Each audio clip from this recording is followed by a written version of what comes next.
खुदावंद का शुक्र उसके नाम की तारीफ़ हो, क्योंकि वही हमदो सिताइश और तारीफ़ के लायक है। नाजरीन, मैं आपका होस्ट पास्टर शकील अनवर और मैं समरा शकील आपको प्रोग्राम मसाली घराना में खुशामदीद कहते हैं। तो नाज़रीन, हमें उम्मीद है कि आप सब खैरियत से होंगे। खुदावंद आप सबको सदा तंदुरुस्त और सलामत रखे और खुदावंद की बरकत सदा आपके घरानों पे रहे। मैं आपको बताना चाहता हूँ कि आज जिस टॉपिक पे हम बात करने जा रहे हैं वो है ख़ानदान के अंदर माली मनसूबा बंदी की ज़रूरत। तो नाज़रीन, पैसा जो है ये हर घर की ज़रूरत है, लेकिन इसको बचाना भी है और इसको घर की ज़रूरियात जो हैं उसके लिए इस्तेमाल भी हमें करना है।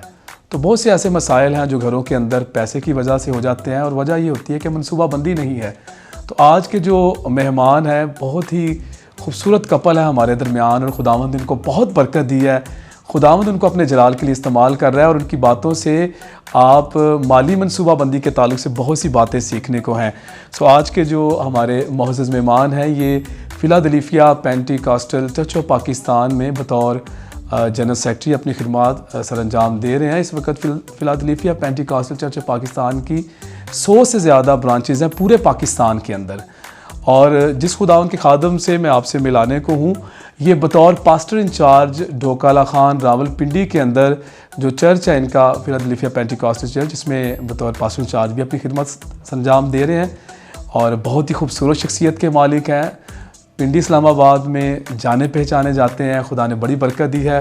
मोहतरम जनाब पास्टर शौकत इकबाल साहब। पास्टर जी, आपको प्रोग्राम में खुशामदीद कहते हैं। थैंक यू, खुदा आपको बरकत दे। मुझे बहुत अच्छा लगा आज इस मसाली घराना प्रोग्राम के अंदर आकर। मैं खुदावंद की तारीफ़ करता हूँ, आपके लिए बरकत की दुआ करता हूँ, दोनों के लिए, आपके लिए, आपकी मिसेस के लिए, कि आपने एक अच्छा प्रोग्राम का आगाज़ किया है।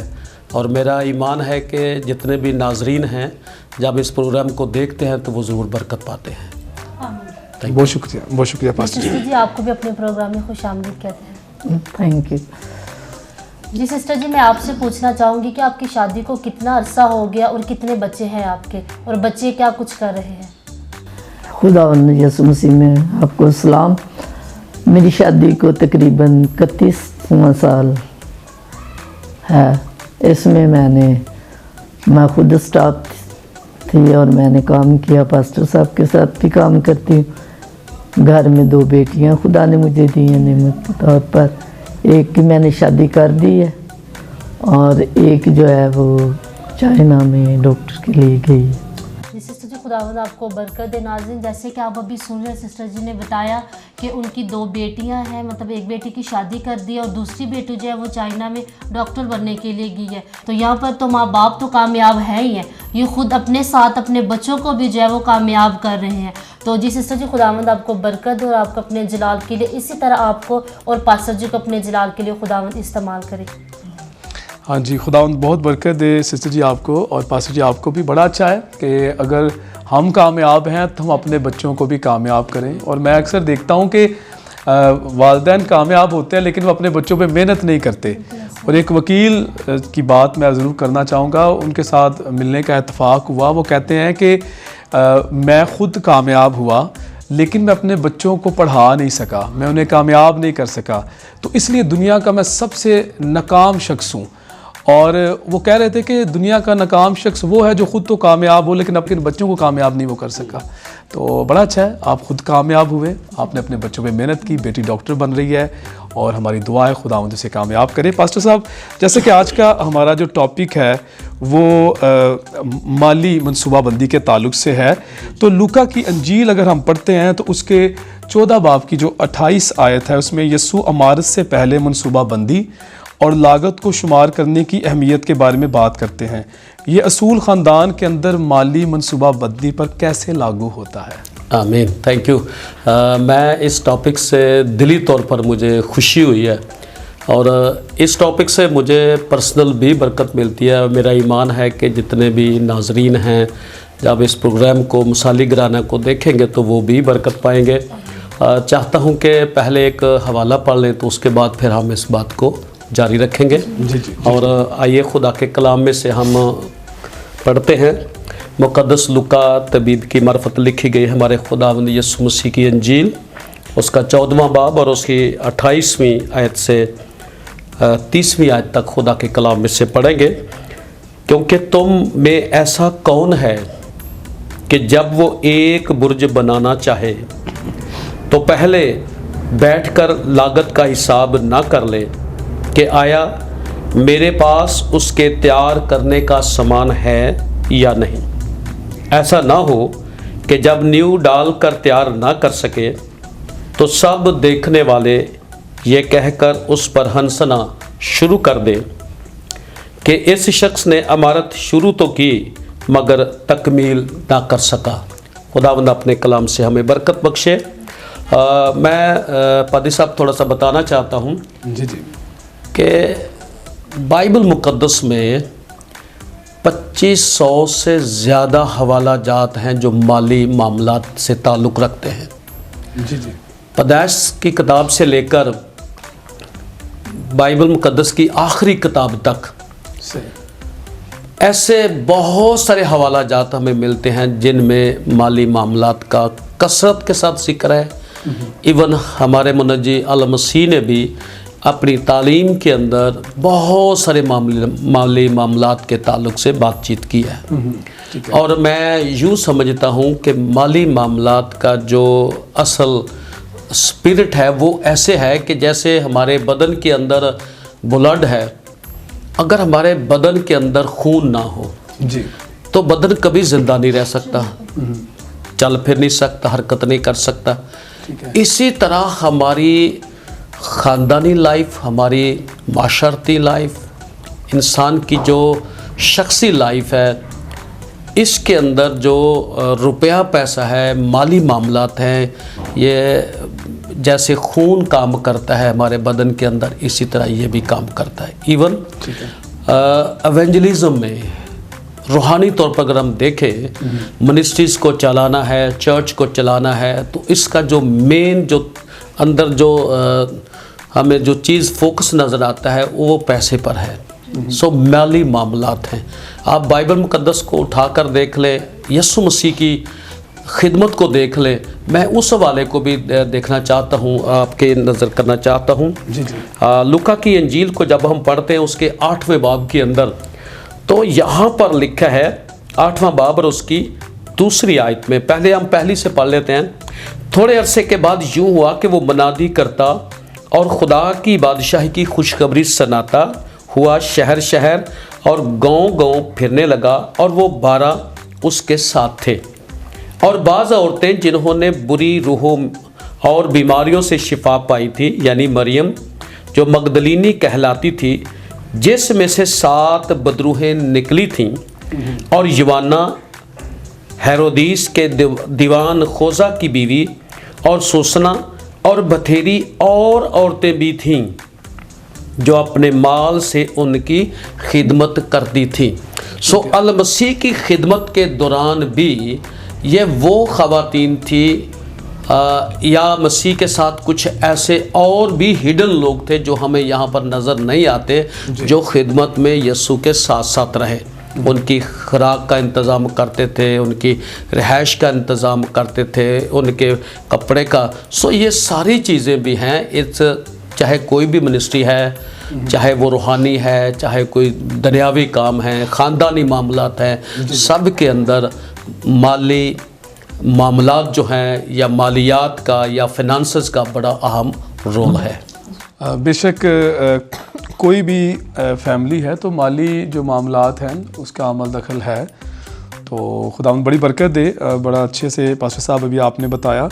तो मैं यहाँ पर पास्टर साहब मैं पूछना चाहूँगा कि रोज़मर्रा के अखराजात पर पैसा बचाने के लिए आपका ख़ानदान क्या कुछ मौसर हिकमत अमली इस्तेमाल करता है? आमीन। इसके लिए मैं पर्सनली अपने, चूँकि मेरी फैमिली की बात आ गई है तो मुझे इस पे बात करना लाजम है। फ़र्स्ट ऑफ़ ऑल मैं अपने वालिदैन की तरफ देखूँगा। हमें ये देखना है मैं अपने नाज़रीन को भी ये बात उन तक पहुँचाना चाहता हूँ, वो ये है कि पहले हमने ये देखना है कि हमारे बाप ने या हमारी माँ ने हमारे ख़ानदान के अंदर क्या रोल अदा किया है। जी इसमें मैं सारी फैमिलीज़ मैं देखता हूँ, जितने भी हम मसीही हैं, जब हम अपनी बैकग्राउंड को देखते हैं, फैमिलीज़ को देखते हैं, तो हमें वो बहुत ही ज़्यादा हमें हमारे लिए बरकत का सबब ठहरती हैं। ख़ुसूसन मेरे माँ बाप जो गांव के अंदर रहते थे, बेशक वो अनपढ़ थे, लेकिन उन्होंने पादी साहब ऐसा किया कि अपने बच्चों के लिए एक बड़ा अहम काम किया। और उन्होंने हम सारे बहन भाइयों को गांव में रहते हुए उन्होंने हमें तालीम दिलाई। और मैं खुदावंद की शुक्रगुजारी करता हूं कि माँ बाप ने एक ऐसी अच्छी प्लानिंग की, अपनी जितना भी आमदनी थी उसमें से जो ज़्यादा पैसा वो तालीम पर ख़र्च करते थे। और उन्होंने सबसे पहले मेरे बड़े भाई जो 58 में 1958 में उन्होंने मैट्रिक किया, CTI सियालकोट गुजरावाला ना सियालकोट में पढ़ते थे वो। फिर दूसरे भाई भी इसी तरह, बहनें भी इसी तरह, और मैंने भी इसी तरह 85 में मैंने ग्रेजुएशन की। और मेरे माँ बाप ने हमें यही सिखाया कि आपके पास जितनी भी आमदनी है उसको आपने कैसे यूटिलाइज़ करना है। और जब हमारी अमली ज़िंदगी स्टार्ट हुई, मैं खुदावंद की शुक्रगुजारी करता हूँ, मैं और मेरी मिसिस दोनों, चूँकि हम गवर्नमेंट जॉब करते थे, खिदमत में आने से पहले हम दोनों जॉब करते थे। हमारा तरीक़ेकार ये था पादी साहब कि जैसे ही हमें वो सैलरी मिलती तो उस सैलरी में हम नंबर 1 हम दोनों बैठ के पहले दुआ करते।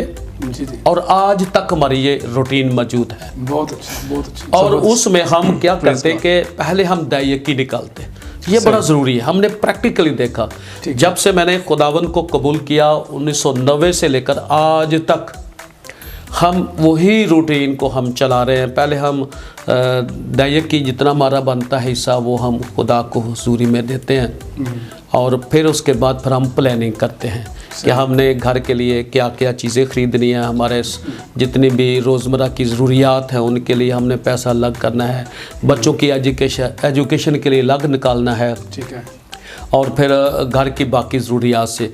अगर इसी तरह से हम रूटीन में आज तक ये ऐसा कर रहे हैं, जिसका हमें बड़ा फ़ायदा ये हुआ कि खुदा ने हमें हर तरह से ब्लेस किया और बच्चों को एजुकेशन दी।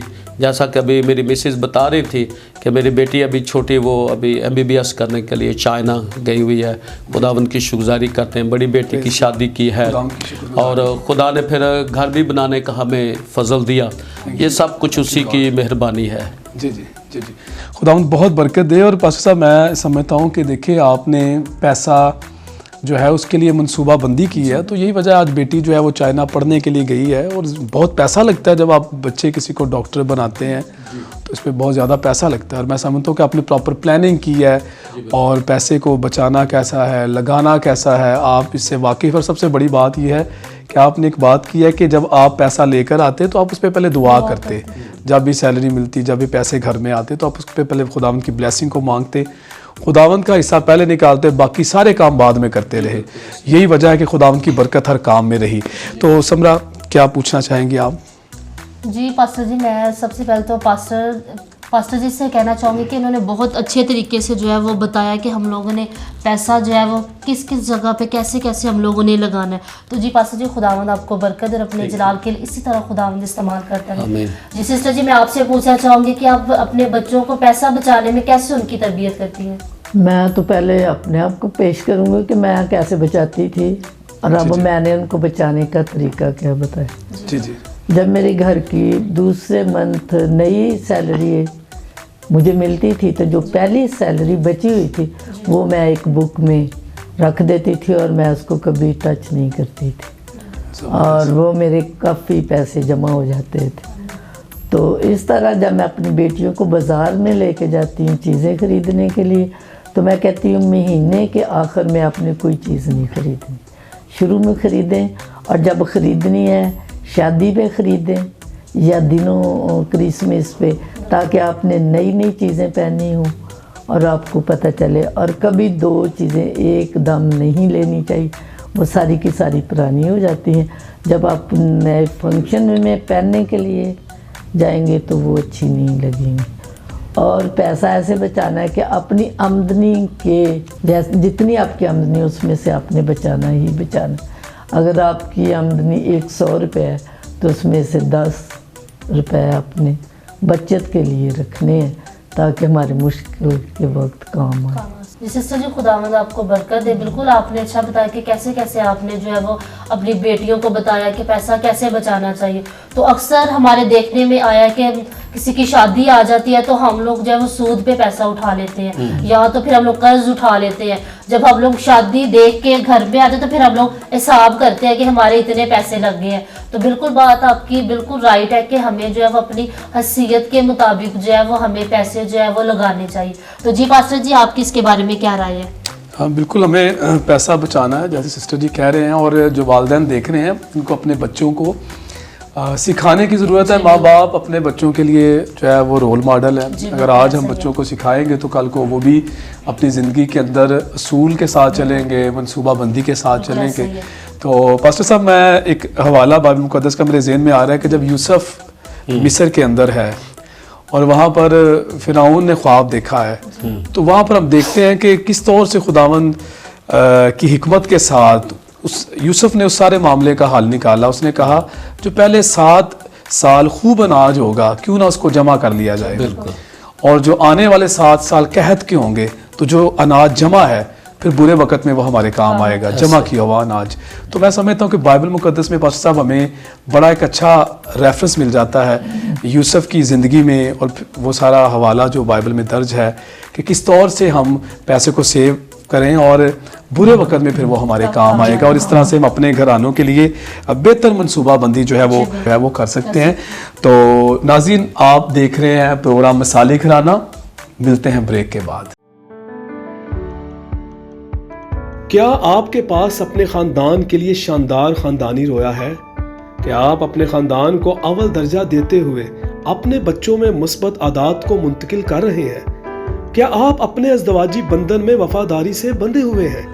क्या आप अपने घराने को एक मिसाली घराना बनाना चाहते हैं? खुदावंद यीशु ने कहा, जैसा दरख्त वैसा ही फल। वेलकम बैक नाजरीन, आप देख रहे हैं प्रोग्राम मिसाली घराना। अच्छा पास्टर साहब, अभी थोड़ी देर पहले यूसुफ के ताल्लुक से बात हो रही थी, तो मैं पूछना चाहूँगा कि ये जो यूसुफ का हवाला है किस तौर से हमें फैमिली के अंदर माली मनसूबाबंदी के ताल्लुक से तालीम देता है, इसके ताल्लुक से बात करें। जी, तारीफ़ हो खुदावंद की। ये बड़ा ज़बरदस्त एक हमारे पास एग्जाम्पल है, नमूना है लाइफ का कि मुक़द्दस यूसुफ को जब ये ज़िम्मेदारी मिली तो उसने इसकी प्लानिंग की। हाँ जी। खुदा ने जब उसे बता दिया ख्वाब के ज़रिए कि कहत भी आएगा, लेकिन कहत से पहले खुशहाली है, तो हमें इससे 2 बातें सीखने की ज़रूरत है कि जब खुदा हमें अच्छा वक्त देता है जी। फैमिली के अंदर, मैं अक्सर सरमन के अंदर ये बात बताता हूँ, कई दफ़ा हमें सेमिनार के अंदर भी बात करनी पड़ती है। याद रखें पादरी साहब, हमारी ज़िंदगी के अंदर 2 स्पेल आते हैं जिसमें हमें अपने आप को सेव करने की ज़रूरत है। 2 स्पेल ऐसे हैं जो खुशहाली के स्पेल होते हैं। हर शख्स के, जो शख्स इस धरती पर पैदा होता है उसकी ज़िंदगी में 2 दफ़ा माली खुशहाली आती है। अगर कोई इस पीरियड के अंदर उस माली खुशहाली से फ़ायदा उठा लेता है तो वो आने वाले दिनों में बाबरकत होता है, खुश होता है, मतलब कि एक अच्छी ज़िंदगी बसर कर सकता है।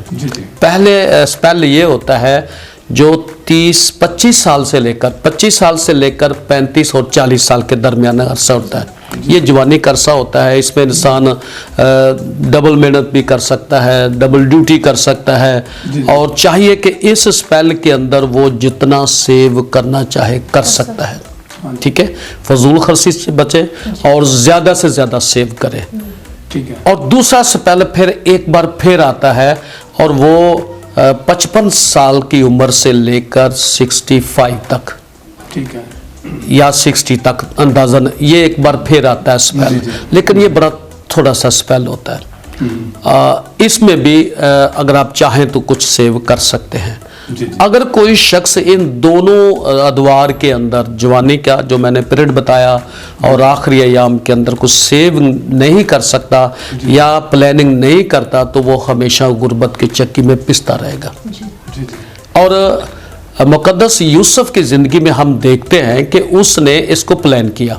ठीक है। सारी जितनी भी खुशहाली का दौर था उसने सारे अनाज को इकट्ठा किया, उसके लिए उसने प्लानिंग तैयार की, और फिर उसके बाद जब कहत का वक़्त आया तो वो उसको फिर डिस्ट्रीब्यूट करता रहा।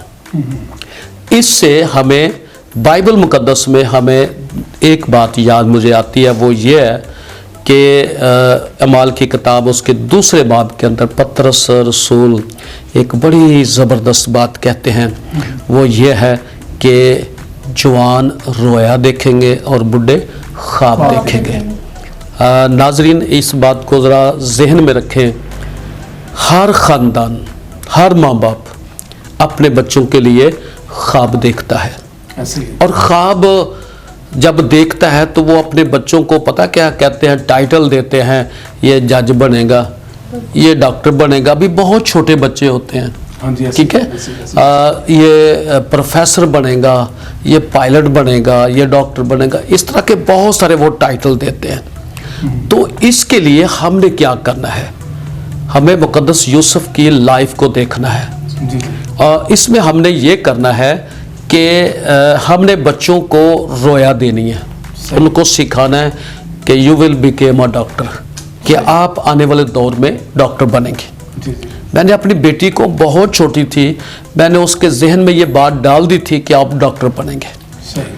इसी तरह बहुत सारे वालिदैन अपने बच्चों के लिए ख्वाब रखते हैं, उनको रोया देते हैं कि आप ये करेंगे, लेकिन इसके साथ साथ माँ बाप, चूँकि खुदा के कलाम में लिखा है कि बच्चे रोया देखेंगे और रोया के मुताबिक वो फिर काम करते हैं, वो पढ़ते हैं। इसी तरह माँ बाप के लिए लाजम है कि जब वो ख्वाब देख रहे हैं अपने बच्चों के लिए, तो उनको सिर्फ ख्वाब ही नहीं देखना ज़ुबानी इसके लिए उन्हें प्रैक्टिकली काम करना पड़ेगा, उन्हें डबल मेहनत करनी पड़ेगी।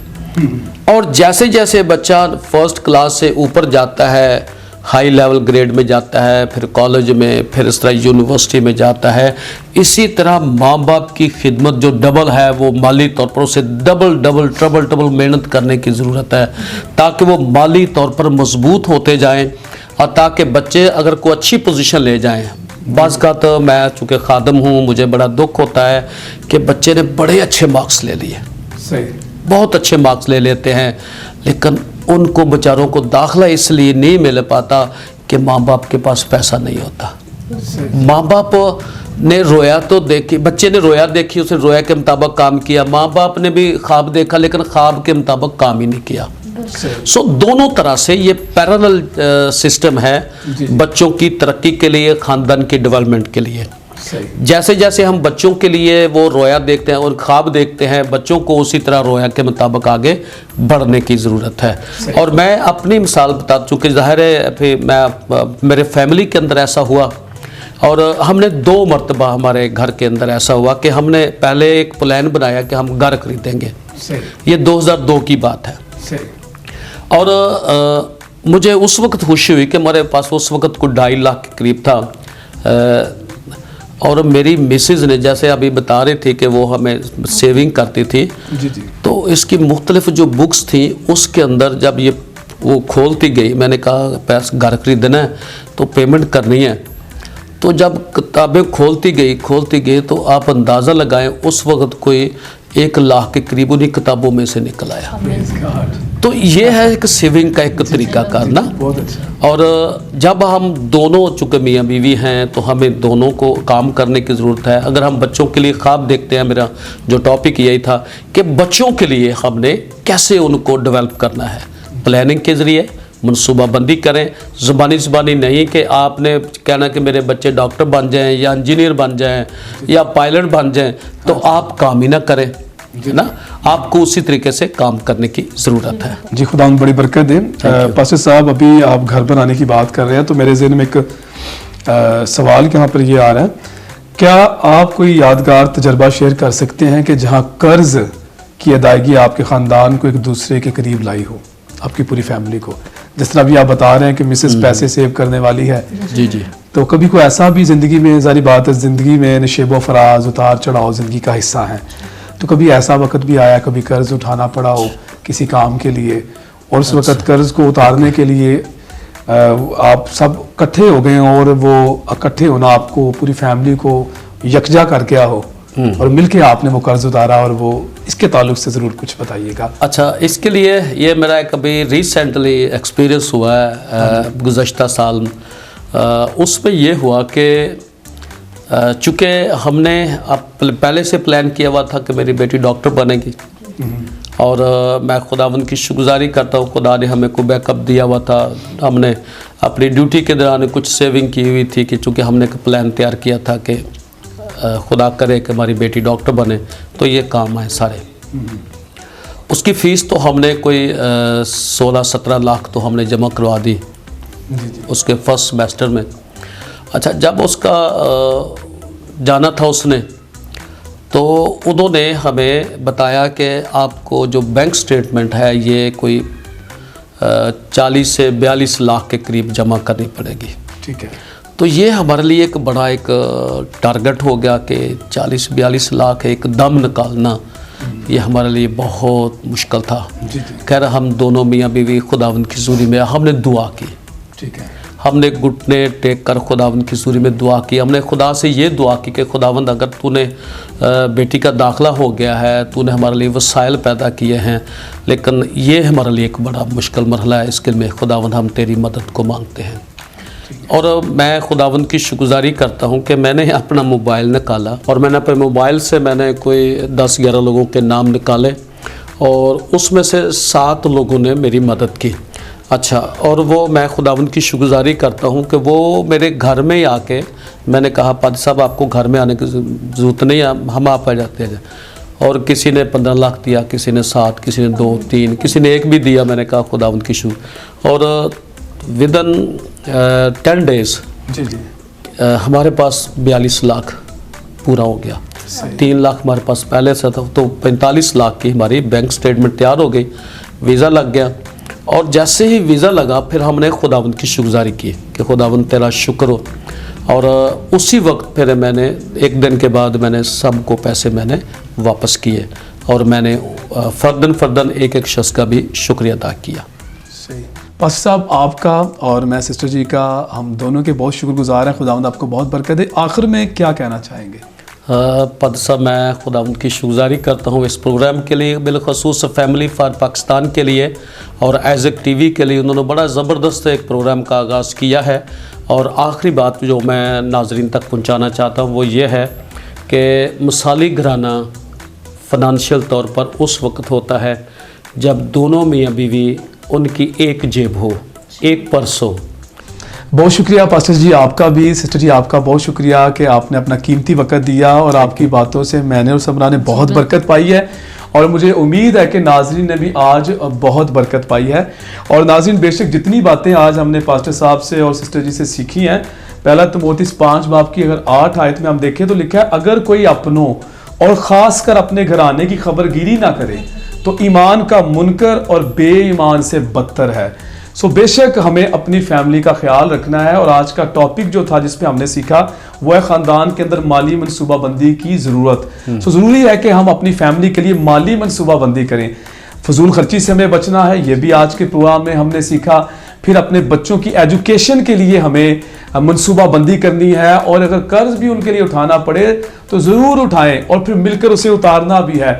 बहुत सी बातें आज हमने सीखी। जो बात सबसे ज़्यादा आपको अच्छी लगी, जो नंबर आप स्क्रीन पे देख रहे हैं, इन पर रब्ता करके ज़रूर हमें बताइएगा। इसके अलावा मेरे हाथ में ये किताब मौजूद है, मिसाली बाप। ये किताब भी आपके लिए मिसाली घराना बनने के लिए आपकी मददगार होगी। जिस तरह आज का प्रोग्राम आपके लिए मददगार है, वैसे ये किताब भी। और ये किताब ब्रदर ग्रेगरी स्लेटन की लिखी हुई है और इसे शाया किया है फैमिलीज फॉर पाकिस्तान ने। आप स्क्रीन पर नंबर देख रहे हैं, इन पर रब्ता करें और ये किताब लें और पढ़ें और एक मिसाली घराना बने। God bless you. खुदावंद आपको बहुत बरकत दे। अगले प्रोग्राम में फिर मिलेंगे नए मेहमानों के साथ। तब तक के लिए मैं आपका होस्ट पास्टर शकील अनवर और मैं समरा शकील आपसे इजाजत चाहेंगे। देखते रहें प्रोग्राम मिसाली घराना, ओनली ऑन आइज़ेक टीवी।